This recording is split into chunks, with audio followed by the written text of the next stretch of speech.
This is the Tribe Mastermind, where we talk business, purpose, and passion with your hosts, Jordan Muela and Steve Welty. If you're ready to shift into a bigger future, then this is the show for you. So plug in, buckle up, and get ready to be. Back in the multiverse with Mr. Steve Welty. The multiverse. I'm stoked. I love it, man. So, what's happening?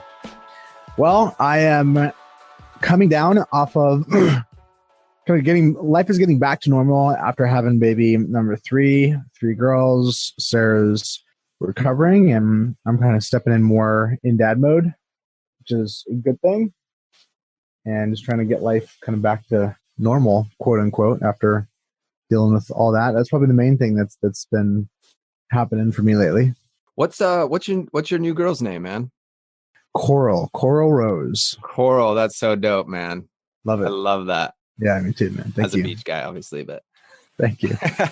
That's so dope. So you're stepping more into the dad role. So that's probably really fulfilling, but also kind of a change. So there's probably some like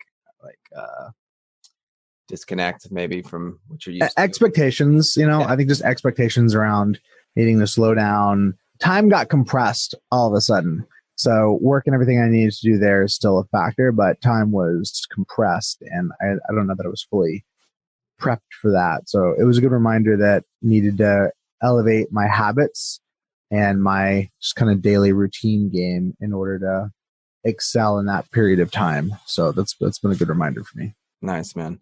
How about you? What's been with you? Man, that's Miles running around like crazy. Music's going well. It's funny you bring up the time, factor, because I was thinking about that and like, what would we do if we only had like maybe 2 hours a day to work on business? And I'm actually playing with that idea myself because, I want to go deep on being a dad. I want to go deep on property management and business. And I also want to go deep on music. So there's like all these things. And so I've dabbled with like, all right, just, fulfill my, check the box for my art. Let's do 30 minutes a day in music and business is an art too. I love how you told me that a long time ago. And I really resonate with that. Like art is not, I think Seth Godin said, art is not a painting. It's not something you hang on the wall. It's what you do when you're fully alive.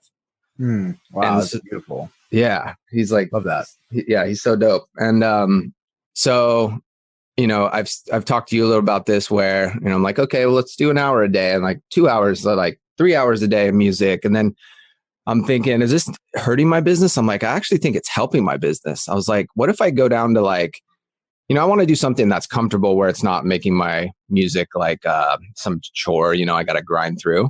But, let's say I did 3 hours a day and that left 2 hours for business, and because we have, family stuff and workout and whatever. What would that do? And I kind of want to do this like experiment, to see like what happens with it. But you'd only be able to work on like that one really important thing or those two really important things. And that's something I got from my last coach session was the problem is we spend too much time on activities that don't produce a 10x result. And so when I'm kind of going down my morning checklist now of like setting up my day, I try to ask myself, pick the top 3 to 6 max, like activities that are a hell yes and that will produce a 10x result. So I'm kind of excited about that right now. I've been re-engaging with Dan Sullivan's material. I always kind of come in and out with anybody that I've really vibed with. I'm like really on it, and then I'll phase out a little bit and come back to it. I've just been listening to a bunch of his materials, and I listened to a series of his YouTube videos. One, he mentions that he has 30% of his time is unscheduled. He's never back to back to back with his schedule. And he focuses on a small number of key priorities. And when he gets those done, he doesn't overbook the rest of the time that he has available. You and I, generally speaking, I think we're at a point where we're not trying to do anything that's half X. And I'm not even trying to do stuff that's 1X. So I'm trying to do stuff to grow and to take things to the next level. But in your mind, like what would fall on that 2X side versus the 10X side? Totally. So first off, when I think of 10x, I think of just like a big jump. You know, some people might get really nerdy with it and be like, well, technically, like your revenue is this and it's not going to be 10 times. You know, I'm not like playing that way. I'm just looking at some big jump. So for instance, an example of something I was working on recently is the brokerage side of our property management business. Okay. I have no intention of growing a big successful real estate brokerage in the sense of sales. Like, I'm not interested in it. I don't want to, like, there's lots of people doing it. I just don't have really any interest, but I want to maximize the potential of serving our customers and that income and represent them the best we can. So focus on the most narrow segment and do very well with them. And we're doing that. And I'm trying to think of ways to, you know, make it better and, you know, maybe pull some tenants in and get purchases. But I was thinking the other day, I'm like, even if I really knock this out of the park, we're looking at like 0.5x. Like, it's not going to move the needle for our company, like revenue wise or, you know, helping them better. Like, it's not going to change their lives that much more, you know? So although it's a worthwhile project, rather than me get really deep into it, I brought my team in, my leadership team, and I did an impact filter. And it's kind of one of those things where it's like, hey, if you guys can run with this and let's do this, then let's do this. But if like it's something that's going to require my time, then I'm going to parking lot it. Well said. I'm dealing with one of those right now. I got a team member that's really excited about a project, and I think the project is worthwhile and has a lot of potential. But in so much as it's going to suck up my time, I cannot commit to it. So in that instance, is the response from the team great, no problem, or is there any frustration around the inability to progress because it necessitates your time? Or maybe that's not. Maybe it doesn't. Maybe the conclusion is that it doesn't require your time. Yeah. I mean, I don't think there's any animosity because we've done a good job and it's a continual, you know, it's continual work, but being transparent and open and about what's going on and what we're good at, like, and where we should be spending our time. Recently, I just had my, like, I call it my final straw where God like smacked. Actually, I don't want to bring God into this, but the universe smacked me upside the head and was like, stay out of operations. Like, stop going into, like, I took on this task to hire this attorney to like review our management agreement and like do all these other things. And the stupidest mistake, like, I loved that this attorney was great. I was like having a great time. I'm so novice with this stuff that I pay him a $2,000 retainer. And then I think, like, in my head, I'm like, oh yeah, he'll like hit me up when he needs more money. I end up getting the bill. It's like close to 10 G's for like all this work he's been doing with my team and like me. And I'm just like, I just don't think, I don't know. I'm just like not good at contracts. I'm not good at, you know, and plus Dave, my operations guy's on the call and he's like he's way better at this than me. And I'm like, why did I take on this assignment to redo the management agreement? Like, that's so stupid. Like, Dave, I'm not even in operations anymore. I'm like I'm probably the least qualified to do it of the people on the leadership team. Like, you know what I mean? Yeah. And so it should have went the other way around. You should be doing it and then bring me in for like a final consult, you know? Yeah. That really resonates with me. Like, the more you delegate, the more it self-perpetuates. The smarter the team gets, the stupider you get. Yes. And therefore, the more you need to delegate. That was brilliant. I love that. It's so true. And I remember Jake, our buddy from Tribe, saying something like that, like about a year ago. Like, man, I show up, I screw stuff up, and you know, I'm just trying to find like my place in the business. And I thought I didn't really resonate with me at the time. I kind of was like, you know, what? Like, you're screwing stuff up. But anyway, now I totally get it. So, this year I'm like have 3 kind of main mantras. One is stay out of operations. 2 is go deep on marketing. I'm really fascinated with marketing, especially after reading This Is Marketing by Seth Godin, where he kind of breaks down the fact that like everything is marketing kind of. It's not just like pay-per-click or like the technical. In fact, I don't really like the technical aspects of marketing as much, but I listen to podcasts and try to dabble in it. So I have a basic idea. But yeah, man, it's the team gets elevated, and something like this with bringing the brokerage up a notch is like when I come with an idea or anyone comes with an idea, we all have an agreement where we never say no. Like, I'm not going to say no to this. Don't tell me no. I got this from Dan Sullivan. Don't tell me no when I bring a project up. Kills creativity. If you don't think it's a good idea, then maybe say, well, if this actually could be a problem, have you thought about this, etc. Or maybe it's just not the right time and we parking lot it. So like the Geo Realty thing, if my team doesn't have the bandwidth, we just have to rank it on the project board, Mm-hmm. Yeah, I like that. I really like the thought of getting really clear on what and when the team truly needs to wait on me. I find that the baggage around starting the business is the belief that I need to know how to do everything. Like that's what you kind of do have to do to some degree, and what you believe, what you conflate early on. The fact that I couldn't pay anybody else to do a wide host of things, and therefore I had to wear a bunch of different hats.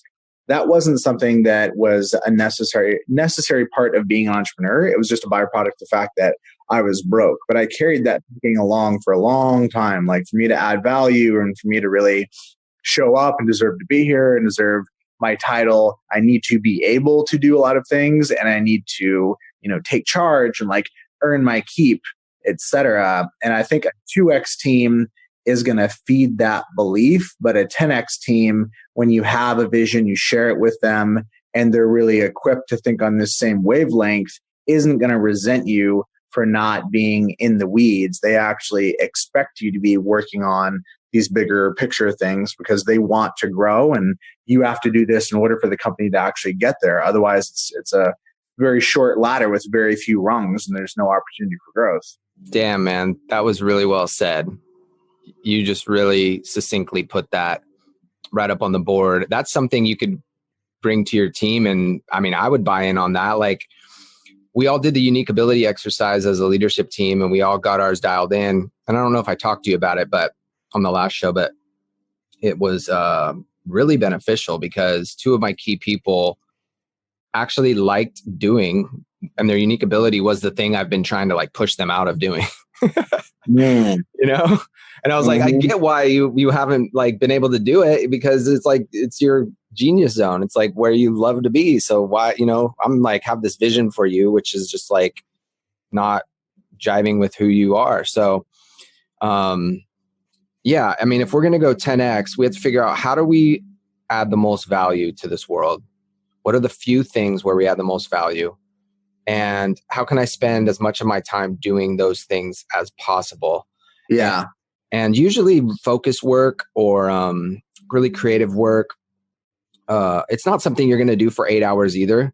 So like, I'm really interested in cutting down the time, using time as a constraint. Yes. And like experimenting with that. Like, what if I and this is like a perfect, I'm not trying to throw something on your plate, but perfect for like a new dad. Like, well, not a new dad, but another, addition to the family.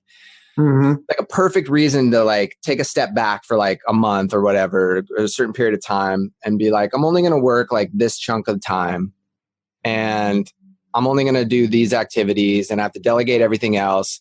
I really think my team took a big leap when I took that whole month off when Miles was born. And it might just be that 30 or 60 day time period you need for your leadership team to really step up.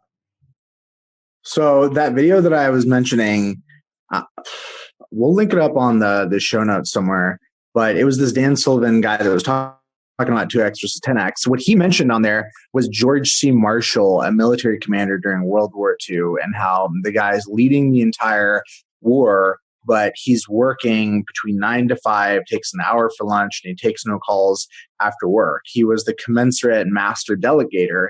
And one of the things that he highlighted in this guy's profile was not rescuing your team from their commitments, which I have observed for me is a thing. Somebody's struggling and it's like, oh, I'll come in, like, I'll be the hero, like, let me rescue you. And now I'm signing up for stuff that I didn't want to do, I'm not great at, and I start resenting the task, myself for prostituting myself, and them for, quote unquote, making me do it, which obviously they didn't, Whereas having the constraints is just like a hard no. You know, I want to be forced to say no, and the time constraints are just a way to do that, to clarify priorities. So I love that. You're turning this is the obstacle is the way. I can be bitching about not having enough time, but you're actually kind of turning on its head and saying this is the opportunity. So thank you. I love that. Yeah. And the space is not downtime. The space is fuel for the fire. The space is going to create. So it's not like, oh, I'm going to waste a bunch of time. And so now I'm feeling behind. Like this obstacle is the way, the space is the way. Like Warren Buffett, he says he just goes from thing to thing randomly, like kind of researching stuff, thinking like, he's not like doing all of these like projects back to back. Like that space is so important. Okay. The video name is How to Make More Money, Work Less, Real Life Entrepreneurial Tips. And it's Dan Sullivan interviewing John Fickwirth, Fickewirth. Highly recommended. Yes, you are right. I mean, that is what I want, is to be working less is one way to put it, but I guess like it's really effectiveness, isn't it? Isn't that, I mean, for me, the idea of working less is part of it, but even independent of that, effectiveness is like really, really addictive to me once you actually get in that zone. Man, totally. I love that word, because let's say you do 2 hours of meaningful work in a day. Yeah. What is more likely to set up an environment to make that a super successful session? Is it when it's bookended between a bunch of crap, or like even if it's in the morning, it's like you feel the weight of the day behind you coming down the pike? Or is it just like, I've got to just do this 90-minute sprint today and it's going to be freaking awesome. And that's how I add the most value to the company. And everyone's on board because I asked them to stay in their unique ability and their genius zone. And now that's something they have to earn. And that's something they have to like go on that journey of self-discovery. So it's not just like you start with us and you get to do everything you love to do. Like you have to figure out what that is and what you're great at. So it's a process, but I continue to come back to confidence as being this incredibly underrated thing, and the sort of thing that feels like a little bit of a crutch, or at least I would have related to confidence as a crutch in the past. Like, you don't need confidence, you just need to show up and bust your ass. But confidence is such a big deal for me. The delta that exists between when I'm not in a good place, whereas when I am in a good place, in both cases, I'm committed to work. My butt is in the chair and I am committed to getting something done. But the delta between the low end of what I'm capable of and the high end of what I'm capable of, just based on mindset, confidence, and kind of where I'm at mentally, is so freaking wide. That's like the whole game for me, Dude, you're so right. I've been thinking about that too, how if we can stay confident, protect our confidence, and be confident, like you can achieve anything. You can let anything roll off your back. You can, you're just in such a better place. And, but it's so hard to do because we get caught up in, the crap and the fear and stuff. But, I want to tell you this story. I was meeting my dad last week. Last week at a casino. My dad loves the casino, and it's my cousin's birthday. And so we have a big party there. Anyway, So we go to play roulette, which is our game. And, 26 Black. I was like, that used to be like my band's name. Right. So I go to sit down at the table, and before I can buy chips, the ball's already like he throws the ball and I'm trying to buy chips, which you can do while the ball's rolling, but like he doesn't get to me in time. Goes in and I'm like, no, please don't let it be 26 Black, right? So I didn't get a chance to get my chips in, right? And so that would have paid me well. So I'm like, okay, I can look at this one of two ways. I can do what I normally do and be like, oh, this is a jinx table, like leave, like So don't even gamble today. Or I'm going to say, wow, this is freaking awesome. Like, dude, I'm going to light this table up right now. This is my table, 26 black. It's calling to you. Right. And then I remember an interview I heard with Shaun White, the big famous snowboarder guy. He said, when I'm watching someone go before me in a contest, if they fall, I'm like, great. Like, dude, I got this. You got this. If they kill it, I go, dude, he killed it. I can kill it. So like, it seems like the best people have this mental model, I guess you call it, where no matter what happens, they're set up for success. And so I chose to say, this is an awesome thing. Hell yeah, I can't believe it. So anyway, I'm playing a little bit. I'm winning a little bit. I'm losing a little bit. And so I'm like, all right, I'm just gonna gamble $300. That's all I'm gonna do.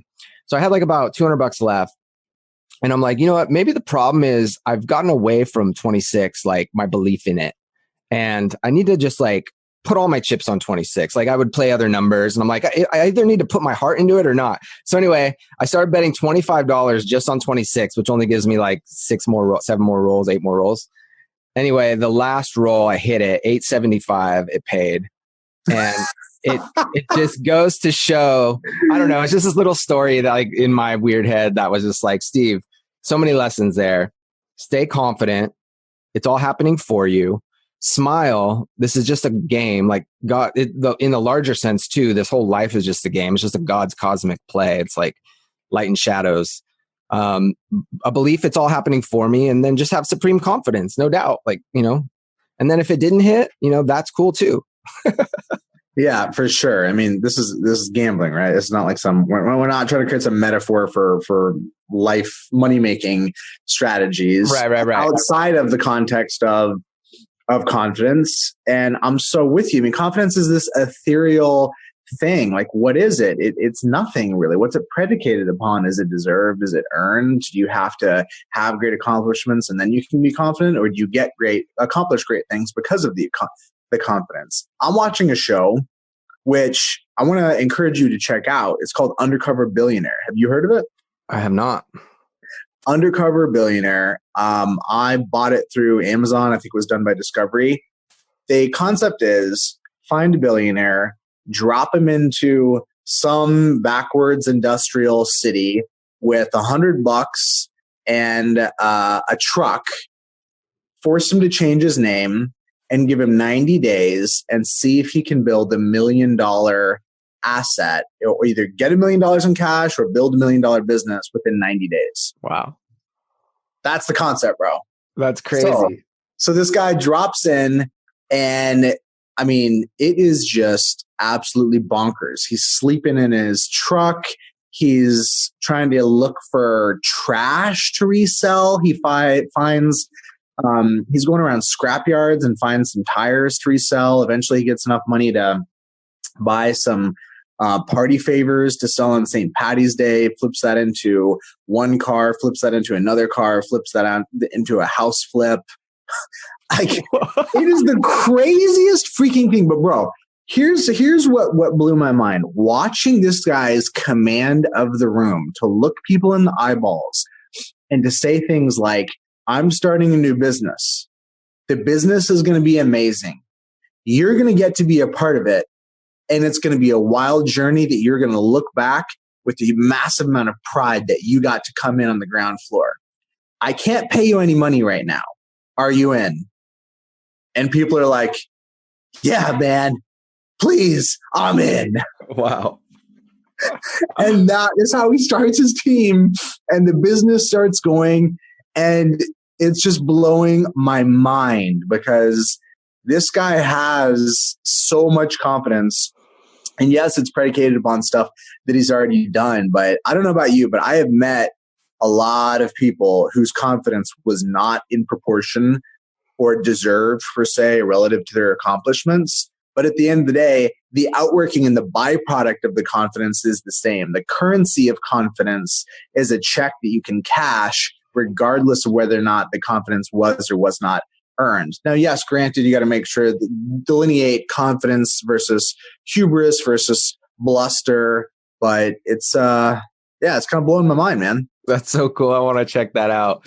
So if we buy into that, then the question is just like, how do we become more confident and stay confident? Because there's very few people.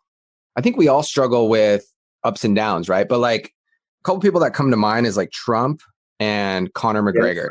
Yeah, fair. Like insane amounts of confidence, like they just cannot be stopped. I mean, that probably goes into one of the other categories you're talking about, bluster and whatnot. But yeah, like they just seem to be always operating at this like 15 confidence level. But for people like us, you know, we generally have ups and downs. So, you know, I think it's going to be different for each person, but something that really works for me is something like I kind of already mentioned, where just looking at the spiritual aspect or just like the big picture, like the blue dot in space, like, dude, this is just a game. This is like, we're here. We're just around for such a small period of time. This is all just like a game. This is all just light and shadows. It's like a movie. It's like, you know, this reality, and then you go to sleep and then you're in like some dream reality. It's just like, it's all just fiction, you know, like there's consequences and whatnot, but like you might as well just have fun and smile and like trick yourself into thinking the game's conspired to like make you win. And that really helps me. I am so with you on this. I used to believe that the confidence that I could have was in proportion to the knowledge and the understanding and my ability to prove things. Like my belief set needs to be derivative, but my confidence in my belief set is directly proportionate to my ability to demonstrably prove or vet it, particularly in relation to faith-based things. Over time, I've developed more humility and more awareness and understanding that there are very few things that I grasp at the level that I can really quantify, validate, and prove. And so in the absence of being able to know much with certainty, you're left being forced to simply choose a set of beliefs that you can't fully validate, but it is still going to have implications and consequences for your life. So you might as well choose a set of beliefs that actually serves you. Is it effective or is it not effective? For me, is like a really effective lens through which to view things. And any belief set can be like a pair of sunglasses. You know, you try it on, put on the belief set. Does it serve you? Does it work for you? If not, take it off. There's a little more lightness to that to me than like with any given belief. Like, is it objectively true? How do we validate? Let me do a bunch of research, you know? Yeah. You know what I mean? Like yeah, totally. Your prior way of thinking was a lot more difficult because it required the world to be a certain way or yourself to be a certain way. And to set up your life to say, okay, things need to be this way for me to be okay is like a really tough way to live. I agree. You know, and so the hack starts internally, and the hack is like, I'm okay. Okay. and then where do I go from there?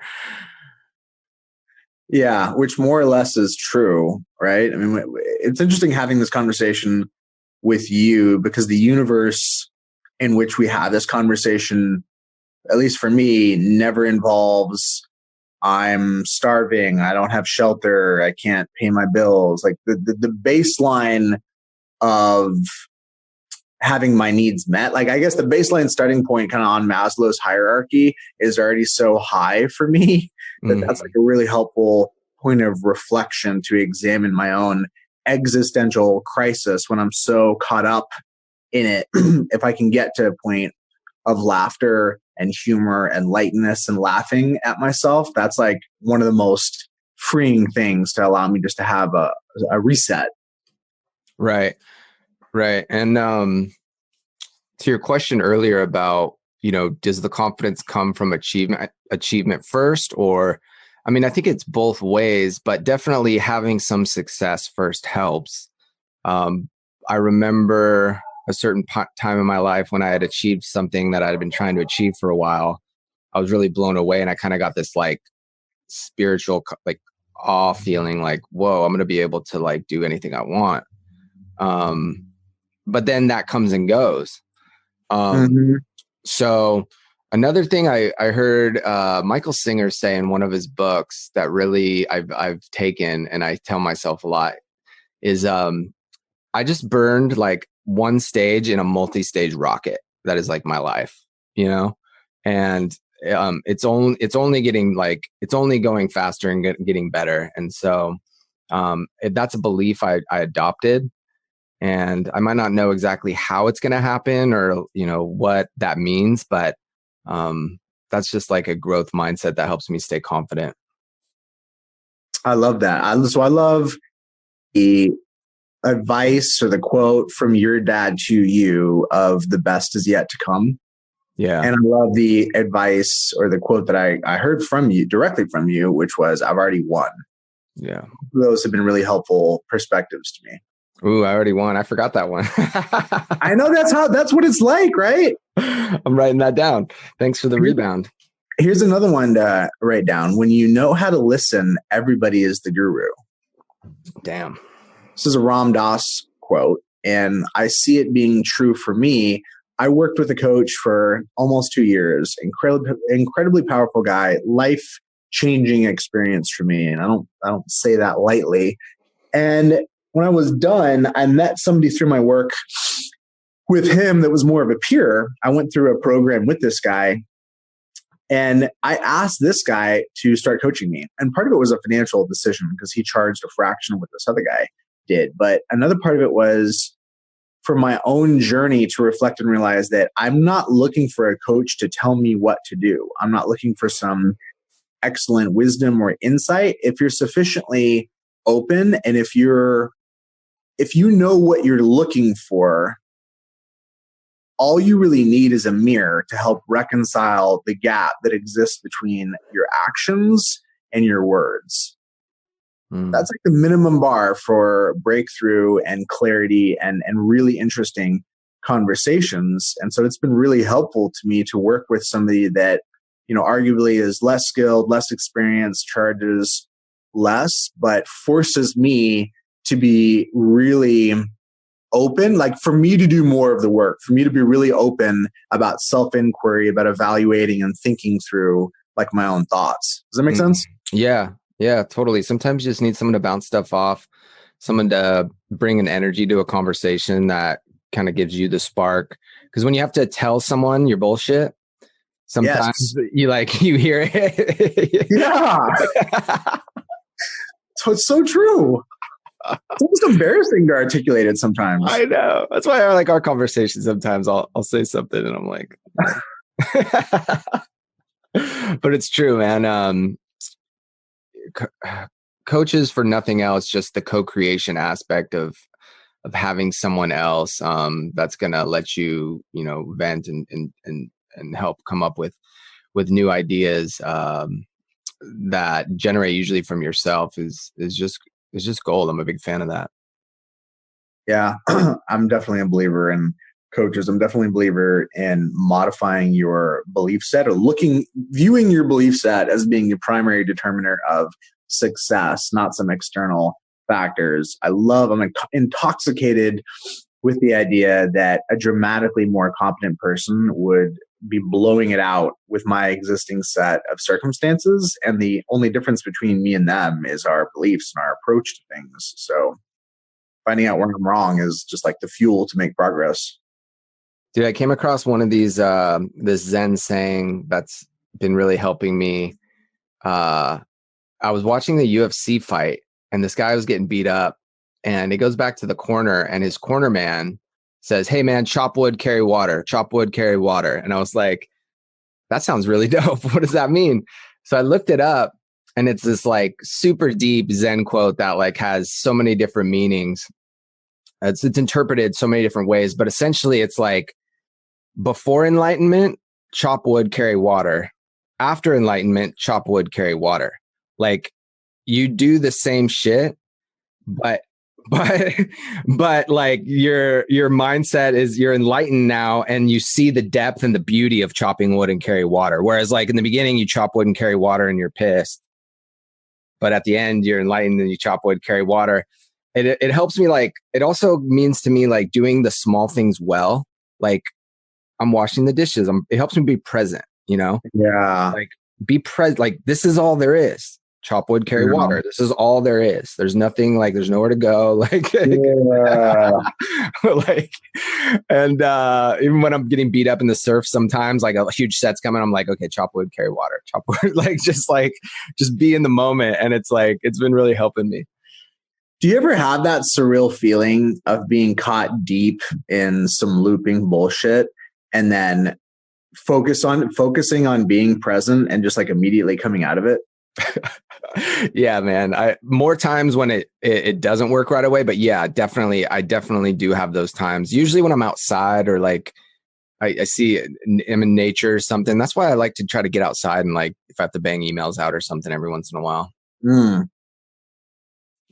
Yeah, it's just kind of it's surreal though. Or if I'm in some drama, sometimes with my wife, or a family member, like somebody I know really, really well, where there's like a lot of intimacy.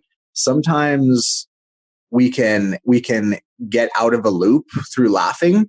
Like we can both just start laughing, and the act of laughing helps just I don't know, just like clarify that there was no circumstance or reason for getting as upset as either of us were in that moment. Yeah. It being Valentine's Day today. Ooh. You reminded me of the best relationship advice I ever got. And I kind of forgot it. So I'm glad it came to me. I was talking to, I forget who even gave me this. I think it was Jason Goldberg, but I was talking to him about like, oh, I felt this way, but then my wife, Courtney, like thinks this way. And like, I totally don't agree with it. And it's like, I feel like it's not, helping, etc. And he's like, just try this for like a week. No matter what she says, just make her feel seen and understood. Like, don't like throw your opinion onto it or like tell her how she's wrong or like make it better. Just freaking like nod your head and make her feel seen and understood. And like, dude, when I can do that, which is actually really hard sometimes when I feel like I have some point to add to like the nonsense. Yeah. I'm like, dude, it's like all women want. It's like the hack for women, but it's so hard as dudes. Like, Courtney will bring a problem to me, and like I'm like, oh well, I have the solution for that, but they don't want it. They just like want to feel seen and understood. So guys, that's try that on. Just nod your head, make them feel seen and understood, appreciated, and I think that will go a long way today on Valentine's. Yeah, it's deep, man. I love that. Totally makes sense, and it's like it is amazing to me how intoxicating the idea of being right can be. Mm-hmm. Like it can feel so the made up nobility of being right. Like I'm going to help them. I'm going to serve them. I'm taking this moral stand for being right on this issue, as opposed to just acknowledging that's in large part just ego, at least for me. Yeah. Anyway, so here's the quote I'll reciprocate with that stuck with me from really from when we were dating, from before we got married. I read this quote somewhere: "Love is an act of endless forgiveness." The rest of it is love is an act of endless forgiveness, a tender look which becomes a habit. That's really stuck with me, and it's served me well. Yeah, man. Even to yourself, like forgiving yourself, not being so hard on yourself. Seriously, that's super underrated. I'm dealing that with some work stuff right now. I have a specific situation where I'm trying to wind a project down, and I realized that my resistance towards it in large part had to do with the fact that I hadn't fully resolved how disappointed I was that this one thing hadn't worked out, and how I had kind of conflated it with a part of my identity. And that was like the breakthrough I needed, was just to forgive myself and say like, hey, it was okay that this thing didn't work out. Yeah.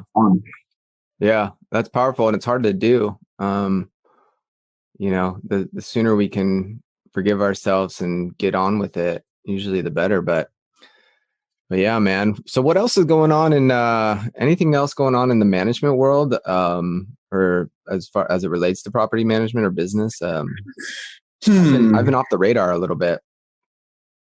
I think all the usual stuff is still at play. There's always people making moves and doing cool things. Honestly, a lot of the banality of, I don't think too much has changed since you haven't been paying attention.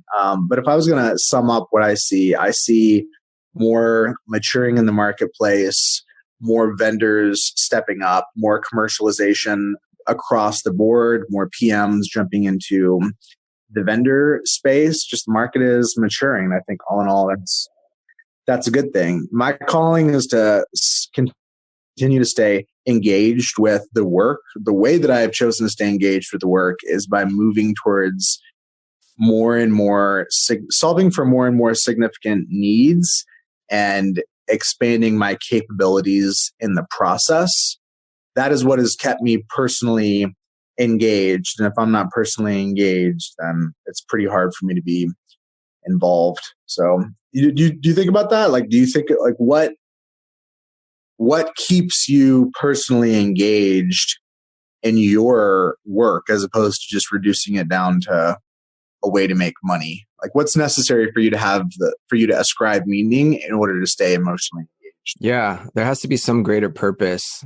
And it's usually tied to something that lights me up inside, like my unique ability. Part of my unique ability is helping people transform.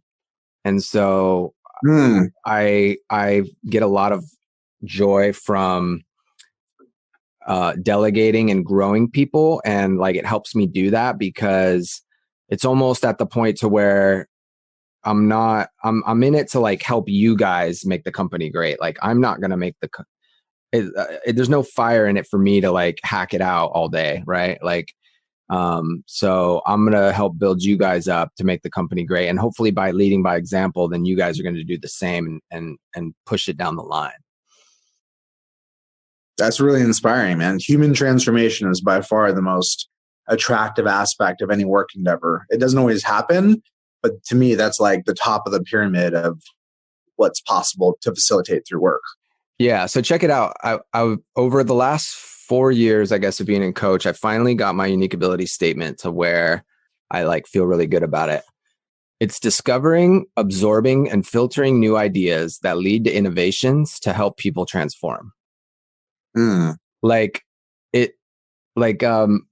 I've always got on my team like, hey, you guys need to get more personal development, like stuff. Like, you need to be out there, like listening, like, and they dabble a little bit, but I'm like, I came to the realization, I'm like, that's not what they like to do. That's my unique ability. Like, being on this podcast with you, I wrote down like 3 or 4 ideas. The book I listened to this morning, the reflection time I'm going to have later, the marketing conference I'm going to go to, like being out in the world and absorbing, filtering those new ideas, and then not even necessarily doing the innovation, but helping push that innovation, to my team to help them transform, which is going to help my company transform. Is something. It's something that's keeping me, to answer your question, engaged.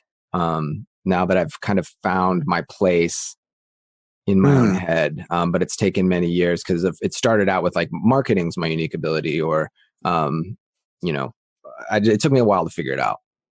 I love that, man. I need to go. How many times have you been through this unique ability exercise? Let's see. I did so just like the standard stuff at Coach first, and then I did Unique Ability 2.0 once. And then, so this is the second time I did Unique Ability 2.0. And I actually didn't even come up with the statement. A buddy or Dave on my team, my leadership team, we did it together.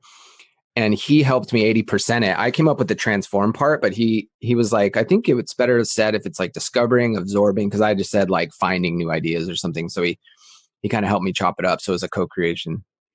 Wow. Love it, man. Yeah, man. Thanks. Well, what's happening for you over the next month between now and the next time?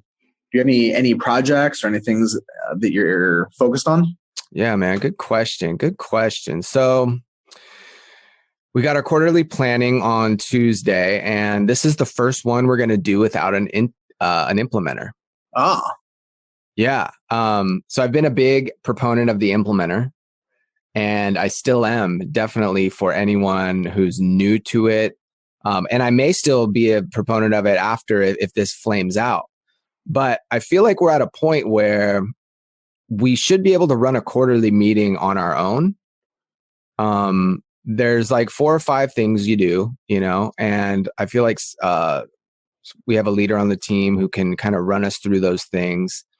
And so I'm excited about at least trying that. I kind of got that from Jake. Jake had made that leap, and he said it worked well. I'd probably still bring someone in for the 2-day, but quarterly I'm excited about. I'm going to go to Social Media Marketing World. It's this conference later this month in San Diego. I'm just kind of interested to see what that has to offer. And then, besides that, just trying to find some new delegations. Like, for instance, I got on my board today, I got 80% the copy for this ADU email, this accessory dwelling unit email. We're doing this partnership with this company that builds ADUs, and I want to introduce it to my client base and do a webinar.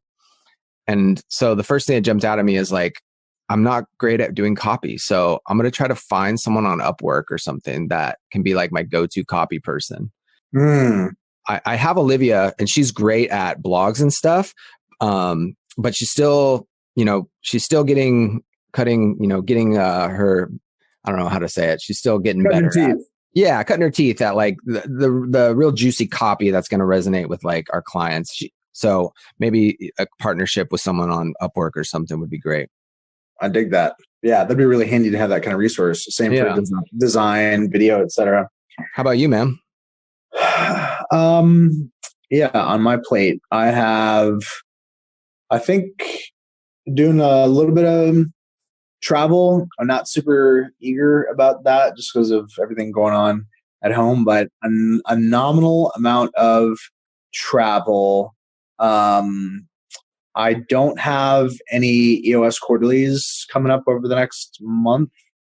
And the main thing is probably just working through some admin projects that I need to take home. I have some admin projects that involve tax and legal that's like some kind of kryptonite stuff to me. And I've gratefully found some professionals, which is really exciting to me to actually have, back in the day, I was like Mr. DIY, my own contracts, etc. Yeah.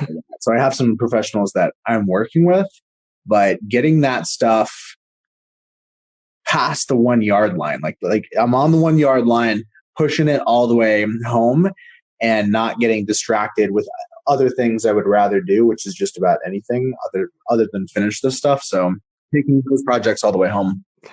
Cool, man. Well, hope you get that done and have someone, sounds like you got a good person to help you. So yeah, my man. Hey, it was good getting caught up with you as always. So please say hi to the fam and let's stay in the zone, the freedom zone, baby. Well, too, man. I had a great call with you today, man. Tell Sarah what's up. And Coral, awesome, man. Send some pics. All right, will do, man. All right, brother. Peace. Did you enjoy this episode? Please share it with a friend and leave a review on iTunes. If you'd like to find out more about joining the tribe, go to tribemastermind.com to understand why the best and brightest mastermind with us.